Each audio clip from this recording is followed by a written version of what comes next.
لو قطعوا أرجلنا واليدين نام فيك زحفا سيدي يا حسين. I will come crawling to you, Hussein.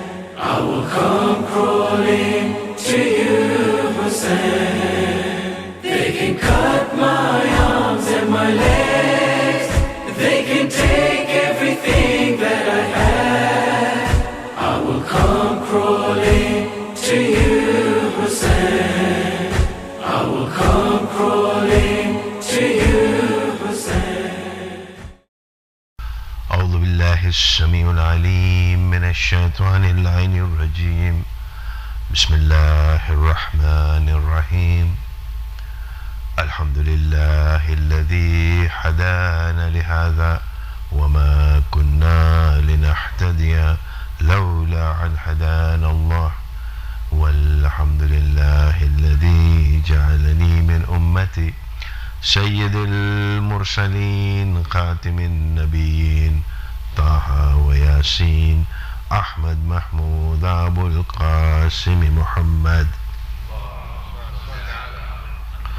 هو من المحبين عطرة الطاهرين لعنة الدائمين من الآن إلى يوم الدين على أدائهم. أما بعد، قال الله سبحانه وتعالى في كتابه المجيد وفرقانه الحميد وقوله الحق. بسم الله الرحمن الرحيم. وتعاونوا على البر والتقوى ولا تعاونوا على الإثم والعدوان. صلوات.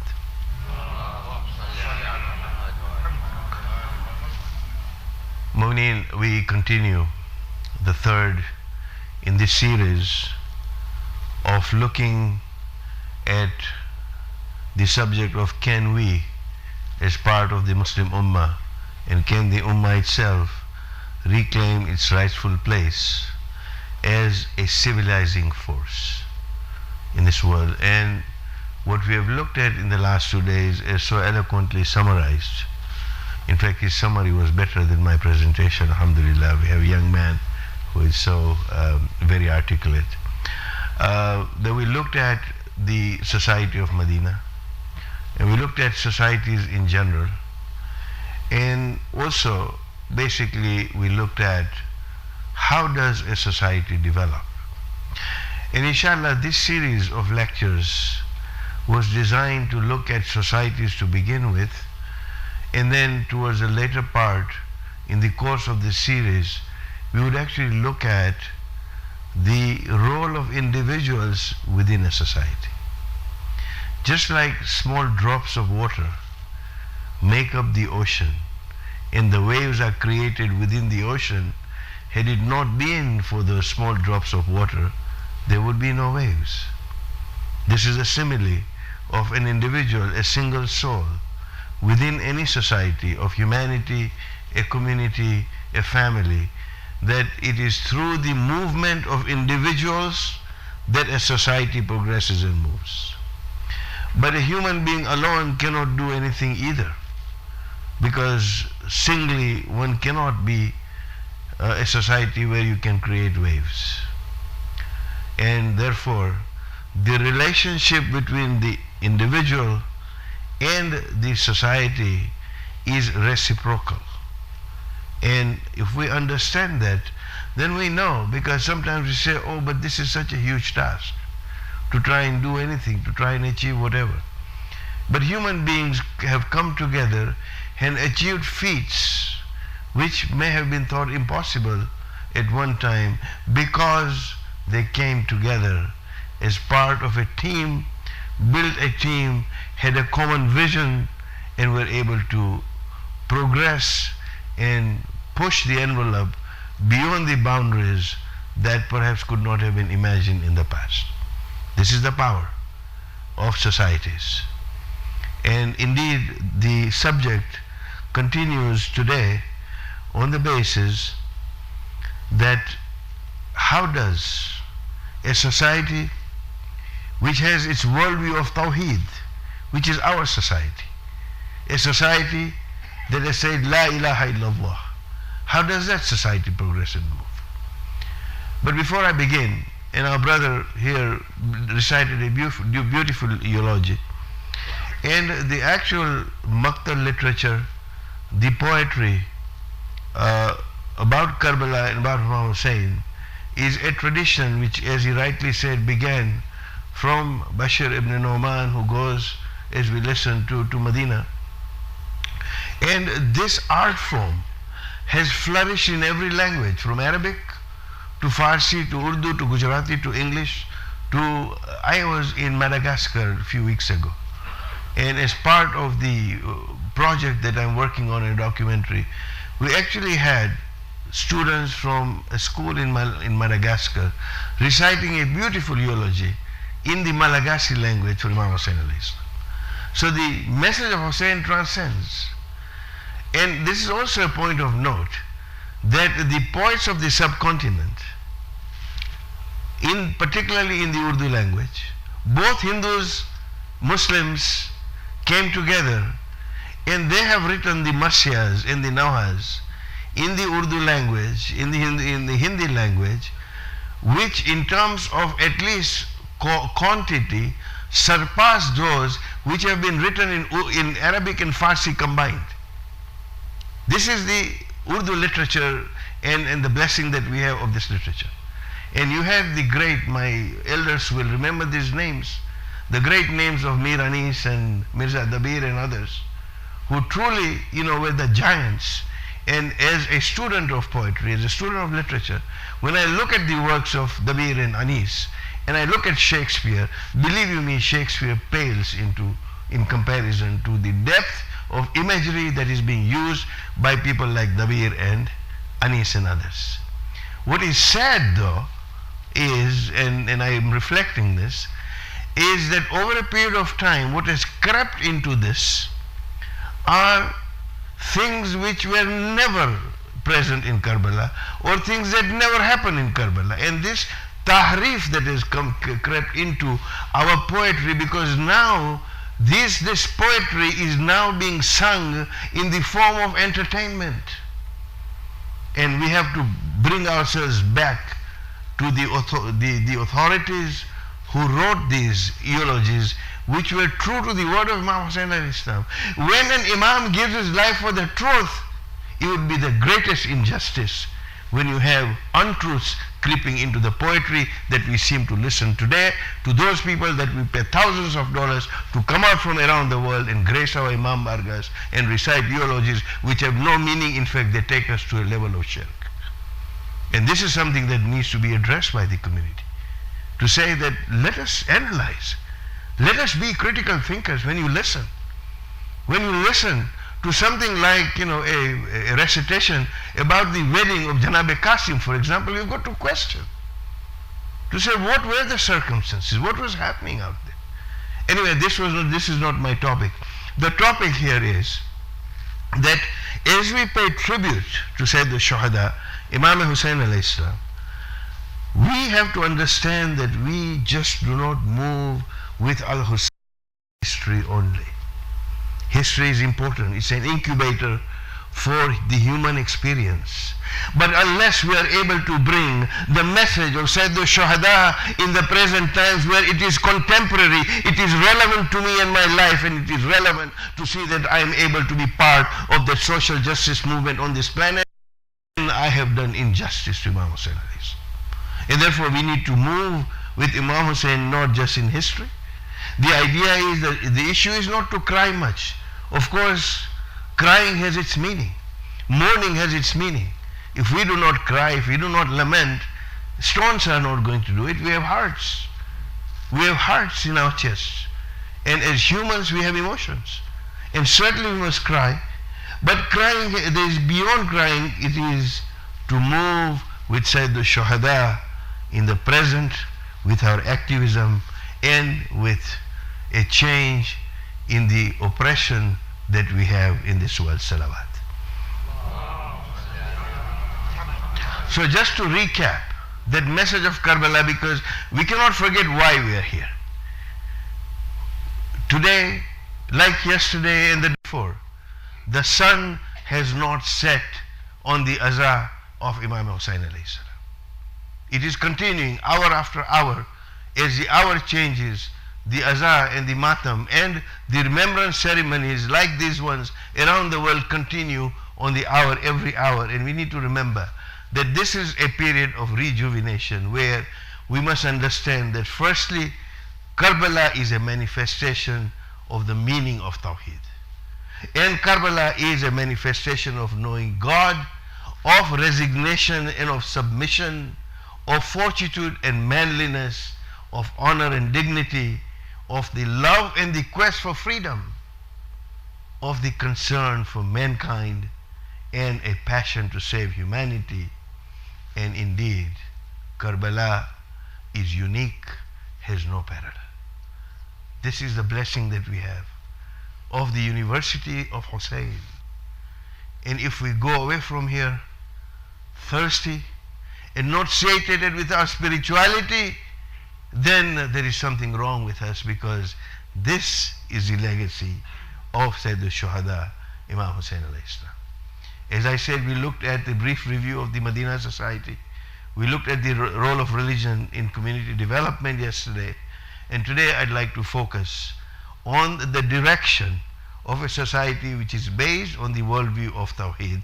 And inshallah we will go on with the other lectures. So, just to recap what we discussed yesterday, the Blessed Prophet said, and I quote, that in the mutual love, compassion, and sympathy for one another, we as believers are like one body. If the kidney is not functioning right, the pancreas will somehow try and make up for it. If one organ is not functioning, the wonder of the human body, the immune system, everything that we have within us takes over to try and compensate. And the Blessed Prophet gives this example of the human body, that when one part of it suffers a complaint, all other parts join in, sharing in the sleeplessness and in fever.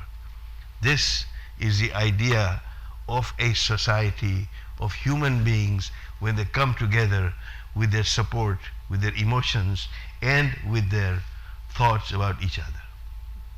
Indeed, there is a beautiful Urdu couplet in terms of the humanness that we have in us.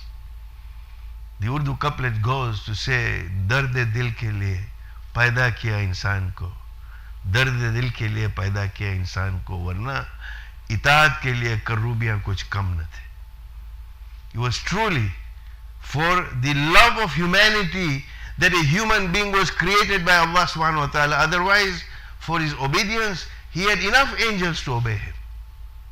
And this is the value of a human being. So man needs a community to survive and to live. And when I say men, of course I mean men and women. I need to be very politically correct, especially here in Canada. In the US, we don't have to be that careful, but I know I've been told of a number of times to say, well, you need to be gender blind and you need to be gender conscious. So I'm being gender blind and gender conscious. That when I say man, I also mean women. That a person, Aristotle said, that a person who has no need for any community, he said, can either be a god or a beast. And I disagree with Aristotle in certain ways, because even beasts have their colonies. When you see the migration of the Serengeti plains and the way they support each other in the migration, then beasts also have a community. So, the distinctive feature of us as the Muslim Ummah is that when we have said La ilaha illallah, then every one of us has our compass, our moral compass set towards the worldview of Tawheed. And it is through that worldview that the Medina society evolved the way it did. The Aimma alayhimus salam taught us, and that is the aspiration of every Muslim community, to have the worldview of Tawheed within it. And inshallah, I will try and discuss that today, to say that the direction and the evolution of any society depends on one's understanding of the Creator. The worldview of Tawheed as we understand it. In the days to come, we will talk a little bit more about the understanding. But the way Mawlana Muttaqin Ali ibn Abi Talib alayhi salam explains the concept of Tauheed and the concept of that one, the Wahdaniyah that he is talking about, is just, he said, it is that one which cannot be multiplied, which cannot be added. It is that Ahad which is different from Wahid, and truly the distinction. And some of the things that he said, the idea of one not being a numerical number was unique in the history of philosophy of humanity. That is our heritage, Mu'mineen. That is our heritage of the level of intellect we need to have when we have someone that we follow who gives out to the world such a concept of one not being a numerical number, and that is that one. And he said, if you have thought that you have understood and contained God, Imam says that's not him.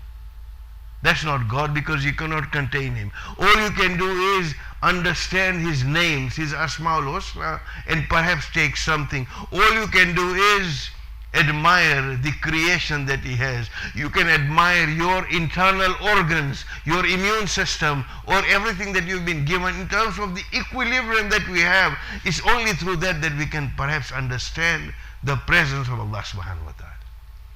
So, it depends on how deep our understanding is of our Creator, where the direction and the evolution of a society can go. People draw diverse conclusions on what is this concept of Allah, or the concept of God as the term is commonly used. Well, we know about Rumi's story of the blind man and the elephant. Some thought it was like a snake. Someone thought it was like a big trunk. Somebody touched the earth and said it's like a big fan. So each blind person who was able to feel that part of the elephant came out with a different image of the elephant in their mind. And sometimes this is what we have too. And then you have the creativity that Allah has given us of the human mind, that we can start imagining all kinds of things, and all kinds of things about the power of Allah subhanahu wa ta'ala. And in the book, which I recommend, if you have not read it, to read that book. It is called The Polarization Around the Character of Ali ibn Abi Talib alayhi salam. I don't know how many people have seen or read that book, but within that book, Shaheed Ustad Mutahari beautifully explains the different kinds of people in a society, and he talks about clever devils and the ignorant pious. The clever devils are those, like Umar Khayyam, for example. This is the creativity of the human mind. Umar Khayyam said that Allah knows everything that is going to happen from whenever. It's timeless. So Allah knew exactly what I was going to do, Umar Khayyam says. And since I have a habit of drinking, Allah knew that I was going to drink, and therefore if I do not consume alcohol now, then Allah's knowledge must be wrong, therefore I must drink. This is the creativity of the human mind. This is what we call clever devils.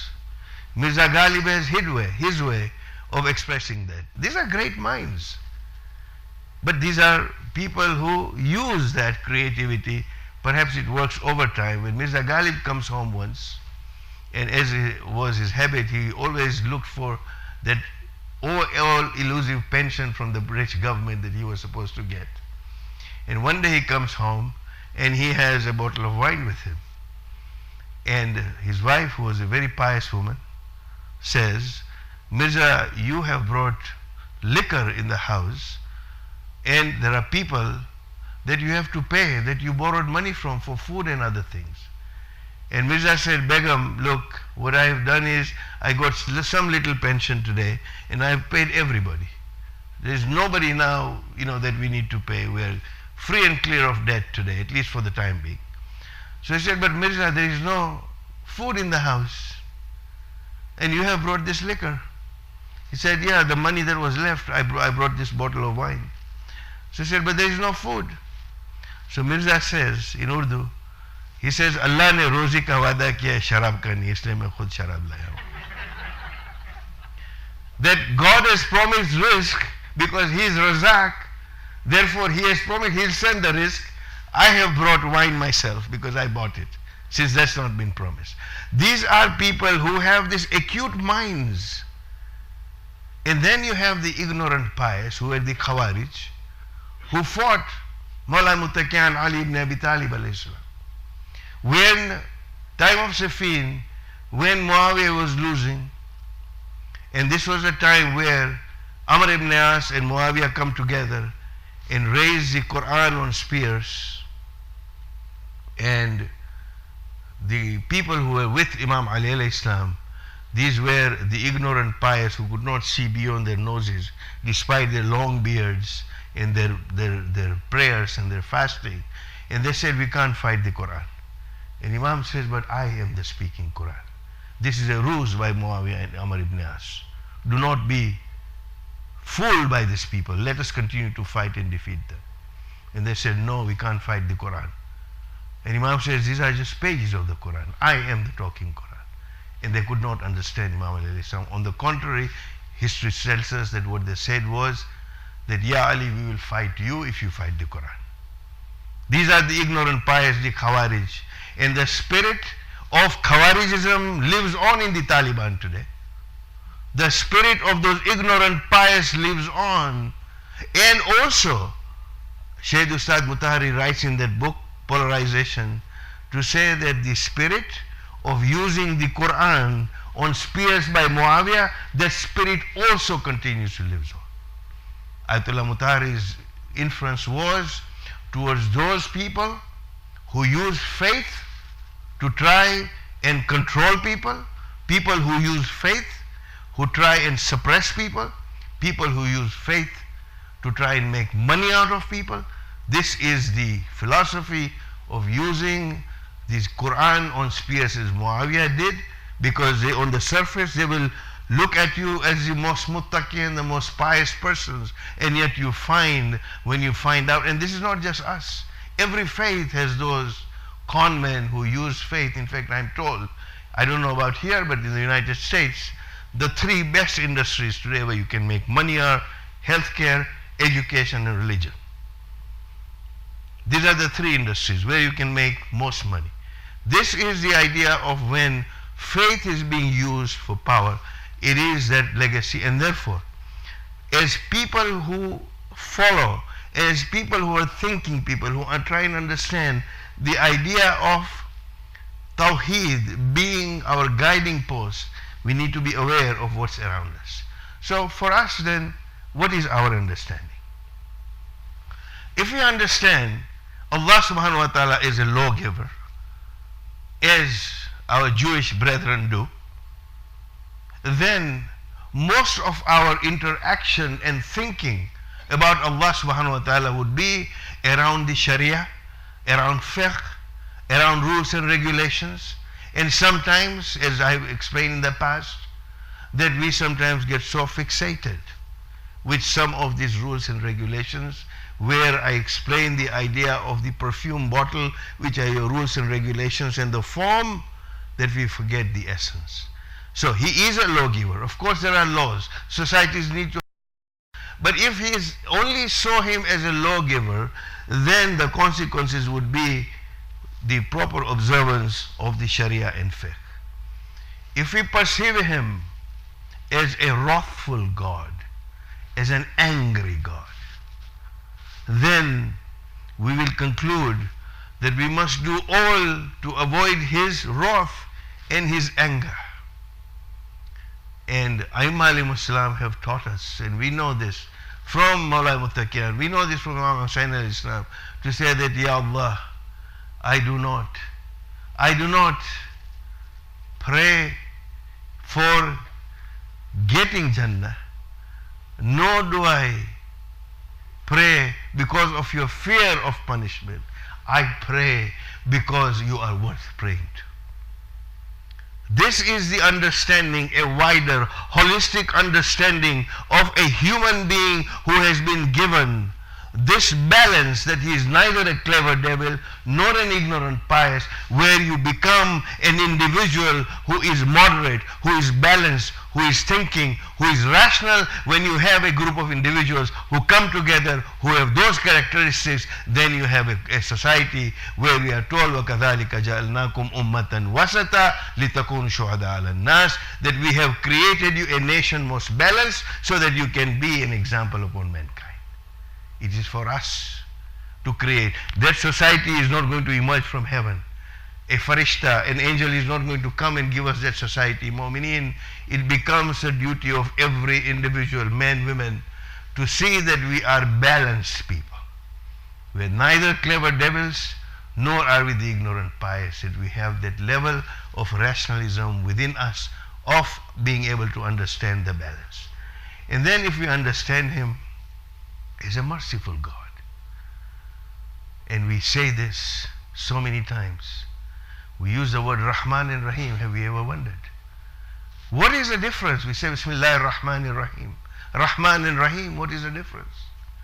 Well, Rahman is that mercy of Allah subhanahu wa ta'ala. Whether you believe in him or not, he is going to be Rahman towards you. He is going to provide you with the oxygen, whether you are an atheist, an agnostic, or whether you have no kind of thinking at all. He will provide that to you. Rahim is a special grace that he has, a special level of mercy that he has upon those who believe in him. This is the difference. So, and there is this anecdote to say that a man, an idol worshipper, was sitting and saying, Ya Sanam, Ya Sanam, Ya Sanam. The tasbih was, Ya Sanam, oh my idol, Ya Sanam. And by mistake he says, Ya Samad. And the answer comes, Labbaik. And the angel says, but he is an idol worshipper. He has been saying, Ya Sanam, Ya Sanam, Ya Sanam, Ya Sanam. By mistake he said, Ya Samad. And the answer comes to say, that the Sanam does not answer if he says, Ya Samad. If I don't answer, what is the difference between me and that idol?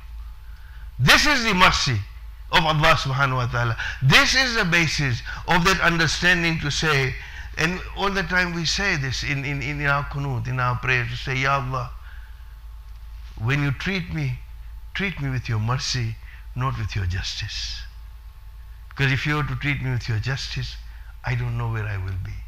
But I expect and I am hopeful of that mercy from you. So my orientation is that yes, he is a lawgiver. Yes, he is a wrathful God, because there is punishment. If I disobey, there is a level of punishment. But our aspiration and our hope and our encouragement and our inspiration comes from the fact that perhaps his mercy, and his mercy is much greater than his anger, and that is only way that we can have a semblance of our salvation, inshallah. We pray to Allah subhanahu wa ta'ala that he gives us the tawfiq, and that he treats us with that mercy and not his justice, because if he were to treat us with justice, Allah knows better as to where we will be. Salawat. And then, there are us, within the current network that I see, that we actually trade with Allah also. We tend to do business with him. Men were sitting in the mosque, and he said, Ya Allah, I need $100 badly. $100. I will not accept 101. I will not accept 99. I just want $100. And he kept asking Allah. And a man who was sitting in the corner of the mosque heard this conversation. So to test him, he leaves a bag of money by the door of the mosque. The man is coming out. He looks at the bag and says, Allah send me the money. So he's counting. And his thing was to say that if you give me $100, I'm going to put $1 back into the mosque fund. Of course, he was trading with Allah. So he counts 3 times, and it's $99, not $100. The man had left $99 to test him. So finally, see clever devils, Kuwaya Wahamiya and Kuwaya Akaliya coming together. He says, Ya Allah, you really are very, very clever. You actually deducted your $1, so you gave me 99. This is the rationalism that we as human beings have when we trade with Allah subhanahu wa ta'ala. I will do this in your honor. I will fast. I will do this. Allah, give me this. And in Ziyarat Ashura, in the commentary by Sheikh Muhammad Khalfan, there's a beautiful simile that is being given to say, when you ask Allah subhanahu wa ta'ala, what do you ask Him for? Say, don't shortchange yourself when you ask Allah for something. If you go to a great man and who is willing and able to give you $1 million, you don't ask for $10. You ask for $1 million because you know His worth and you know what you need. So when you ask of Allah, don't ask for the small things. He is the giver of everything. He is the Razak. He has power over everything. Why do you not ask Him something that is lofty? Don't shortchange yourselves. So this is our perception of Allah subhanahu wa ta'ala. Of course, Allah has 99 names. And every name, indeed, this is where Adam was given that level of superiority over the angels to say, but we have taught him the names. What is the meaning of Nabi Adam being taught the names? The idea of those 99 names, the attributes, Asma'ul Husna of Allah subhanahu wa ta'ala, are those guiding lights for us so that we can understand from His sifat what entity this is. We will never contain Him, but from His sifat we can understand. And the one that I would like to focus on today is the sifat of Ar-Razak. This is an example of how a society based on Tauheed has its orientation. And I chose the attribute of Razak, the provider, because He alone continually nourishes and sustains everything in the universe. Because we have a society today which is so much focused on attaining that risk that is being given to him, and therefore I thought it would be pertinent to choose this out of the 99 to use this as an example as to how we orient ourselves. So we understand that it is Allah who provides for us. And the question we ask ourselves sometimes, and we should ask, is all this energy that I expend to gain my livelihood the cause of my getting it, or is it that Allah is giving it to me? It's a difficult question because you need to sit and analyze. I work hard. I am earning my living. I am proud of my 7-figure bank balance. I earned it. It's mine. Who gave it to you? Who gave you the ability to breathe, the ability to think, the ability to move your limbs? If you had not been given those abilities, how would you earn that money? The idea of that humility in front of our Creator is the basis of a Tawheed-based society where you say, it is Allah subhanahu wa ta'ala who provides.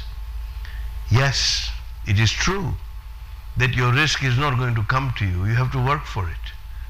You have to work for it. Your risk is written, but you have to work for it. It is not going to come to you. And you need to unlock that particular door, and you have to work as if that risk depended upon you to try. But ultimately we have to realize that He is your Razak, and in your heart we must know that nothing will come to me except what Allah has written for me. Sometimes this attitude makes Muslims as fatalists to say, well, it is fate. I will sit in my house and I'll let Allah send me my risk. That doesn't happen. There is a principle of cause and effect, which is not my subject today, but I'm sure that we have a learned audience that understands that there is cause and effect for everything that happens on this planet, and we are part and parcel of those who observe those natural laws. So what we have is the culture of GDP with which we are all measured, the gross domestic product of a country, of a community, of a family. We are all part of the GDP syndrome here. And the system is created where we are completely governed by the economic imperative. The education system, the human endeavor in any part of the world is governed and it is defined in economic terms. Success is defined in economic terms. How wealthy you are, how wealthy a country is, what is the GDP of a country. In fact, human aspiration is measured in terms of economic goals. For our children, the education is measured in dollars and cents. How much are you going to earn, my daughter and my son, when you qualify and you graduate? The son says, but my passion is art. You're not going to make any money being an artist. Go be a doctor or something. Everything is based on dollars and cents.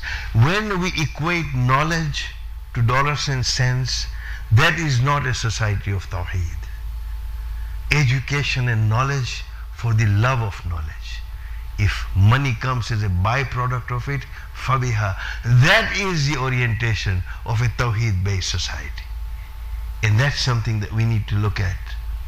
And now we have, of course, even our own Aza of Imam Hussain alayhi salam, where I shan't say more, I've said enough, that you have scholars for dollars. This phenomena has also entered the idea of faith and of Aza of Imam Hussain alayhi salam. So everything is based on the GDP and an economic imperative. Well, there is a small country in the world, it's called Bhutan, in the Himalayas. They're shifting the paradigm. This small country is shifting the paradigm, and I thought we could learn from them. That measuring how the facets of a country's economy affects the positive outlook of its residents depends on unemployment, on agriculture, on retail sales, on manufacturing. You know, we have a business community here, they understand all the nuances of what the GDP is. But there is something else called the GNH, which stands for the General Index of Happiness. And here it represents a paradigm shift in what's most valued by this society in Bhutan, that they don't count their assets and their progress in terms of GDP, but they actually use a different parameter which is called the GNH. And the GNH is the gross national happiness. The index is based on physical well-being, on health, on community vitality, on living standards, on governance, on the environment, on culture, on education, and on the use of time. I invite you all to actually study this phenomena, this paradigm, to say, here it is, the idea of a society with a level of what they call in German, the Weltanschauung, the well-being of a society. And this is a society perhaps that can look at as a model for the idea of falah, the idea of well-being in a society. And I invite you, because what happens is that this GNH is really a pursuit of a happiness index, because it is happiness, it is contentment that matters, not just the GDP or money. A man was out there and he said, I want to be happy. So the Hakim tells him, go find the shirt of a happy man. So he goes to the king and says, can I have your shirt? You must be very happy, you're the king. He said, you have no idea how many problems I have with succession and my brother trying to take my throne and all that. I can't even sleep at night. You can't have my shirt because you won't be happy. Goes to the prime minister and says, give me your shirt, you must be happy, man. And the prime minister says, you know, the king is trying to dethrone me and somebody else is trying to take over. You don't know the stresses I'm going through.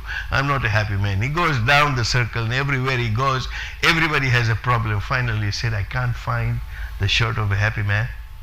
So he goes totally disappointed and goes by the river, and he hears somebody whistling so cheerfully. And he said, this must be a voice of a happy man. Let me go and see if I can get his shirt. And he goes there, and what he sees is a fisherman happily whistling about and fishing. And he said, can I have, and before he could say the word shirt, he saw that the man had no shirt on his back. The idea of happiness is something that comes through numerous things. Yes, economic self-reliance is necessary. Preservation of the Bhutanese culture is considered by them as part of the happiness index. Good governance, pristine environment, and all the other factors that we saw, Mu'mineen.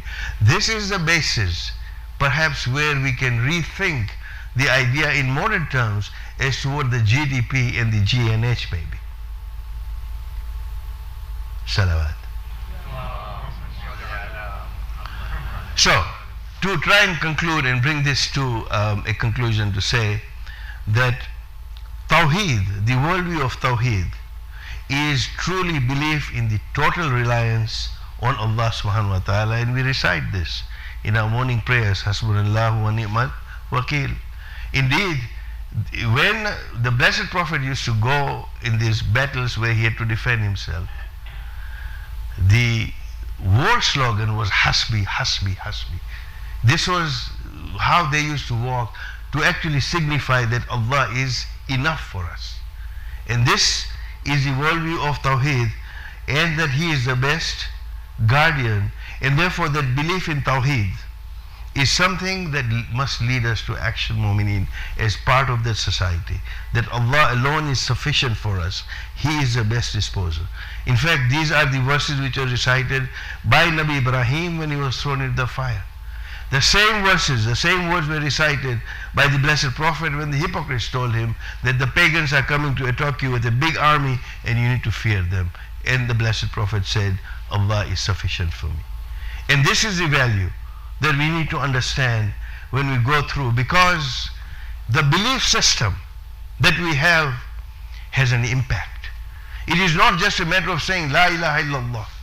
That is my belief. When I say Allah is sufficient for me, I do not have to make sajda to anyone else, as Hazrat Bilal taught us there, to say when he used to say Ahad, Ahad, Ahad when he was being beaten, because it gave him the power of Tawheed, to say that I have one power that I'm going to bow down to, not any other power. That was the belief system that gives Hazrat Bilal the strength and the power that he had to stand up to his slave masters. So your beliefs actually become your thoughts become your words become your actions become your habits become your values, and your values become your destiny. These famous words were said by none other than Mahatma Gandhi, and he actually proved it, to say that it is a belief system. Here was an empire where the sun did not set, and he was able to challenge that empire. It was a belief system and the value that it goes through. And therefore, when we look at the idea of the development, a society is the extension of an individual. Therefore, within a society, if the individual is cruel, pitiless, an individual is evil, a collection of those individuals within the society will make it an evil society. If the individuals within a society is noble, then the society inevitably becomes a noble society. I don't think it's rocket science to try and understand that. And what we'll try and do in the days to come would be to see if we can understand is how we as individuals can come together to make a difference in a society. Because what we talked about yesterday, the different phases of change in a society, from a pseudo society to chaos to emptiness to a perfect society or a good society, does not come without the movement of individuals. And therefore, we talked about an intentional society where we come together, a community, and in order to sustain, we need to have a shared vision and a mission. We need to have shared values and principles. We need to have effective economic structures and organizational systems. And finally, we have to have decision-making processes. And when you look at the Western institutions that we live in, we are part and parcel. We have learned that in our corporate world. We see it all the time. Sometimes what happens is that within our own societies, it doesn't happen here because we come in here with our shoes, so this example may not be very relevant, but I tell this to my friends in Los Angeles, in Dallas, that when we are trying to run an organization like our own Jamaats and whatever, what happens to some of the good corporate principles that we leave behind and we are not able to progress the way that we do? And I said it must be in the shoes. Because you leave your shoes outside, you leave your corporate thinking out there, you come in here and you change your perception and you do everything that's not done in the corporate world, and you do this within.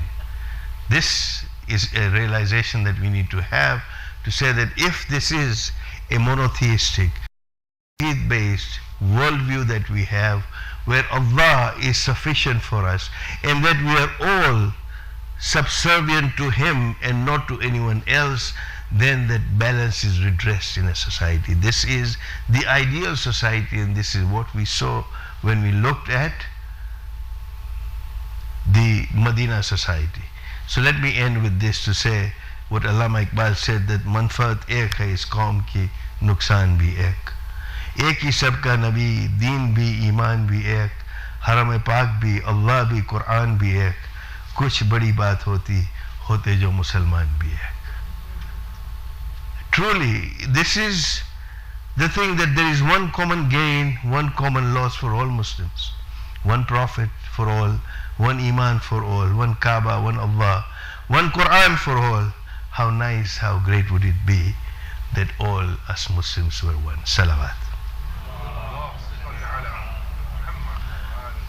So, Mu'mineen, this is the idea of a society based on Tauheed. Inshallah, we will continue with the topic to see how we as individuals can come together. How do we generate that spirit of volunteerism? Idea, as Brother Murtaza was talking to me, he talked about the 3 T's, to say, you have talent, you have time, and the third one was treasure. Here, the 3 T's, how is it that we are able to contribute the 3 T's to a society, so we do become a society of believers, as explained to us by the Blessed Prophet. And this indeed was something that was present in Karbala. There was teamwork in Karbala. We could see those who had come with Imam Hussain alayhi salam. And today is a day, normally when history tells us that Imam alayhi salam arrives on this land of Karbala, he was stopped by Hazrat Hur on the way, and then history tells us that they were led away from Kufa, and Imam arrives. And there are many different quotations in terms of what Imam alayhi salam faced, but one of this is a learning for us. That after it being described to him as to what this land was, the land of Karbala, the land of trials and tribulations, Imam does something very unique. After camping there, he goes to the tribe of Banu Asad, who used to live nearby, and he actually buys a piece of land from the Banu Asad to say that this is where we will be buried. And he tells the men of Banu Asad that when our bodies lie on the plains of Karbala, then perhaps you may be so good. Calls upon the children of Banu Asad and says, if your parents are unable to do this, then all children, with your little palms, little hands, pick up some sand and put it on the bodies of those who will be strained, who will be lying here on the plains of Karbala. Alas, Mu'mineen, that was not to be. That even the one small grave that Imam Hussain alayhi salam had actually dug, this was the grave of Janabi Ali Asghar, that he had dug to say perhaps they will leave this baby alone, that they will not behead the baby, Mu'mineen, on the after the tragedy of Ashura, after the Asr of Ashura, Mu'mineen, the little body of Hazrat Ali Asghar was also dug up, and his head was severed, and it was on spears. Inna lillahi wa inna ilayhi raji'un. In this universe there's no pain that can ever keep me away. Every inch that I come your way, every beat of my heart will say, I will come crawling to you, Hussein. I will come crawling to you, Hussein. They can cut my arms and my legs, they can take everything that I have. I will come crawling to you.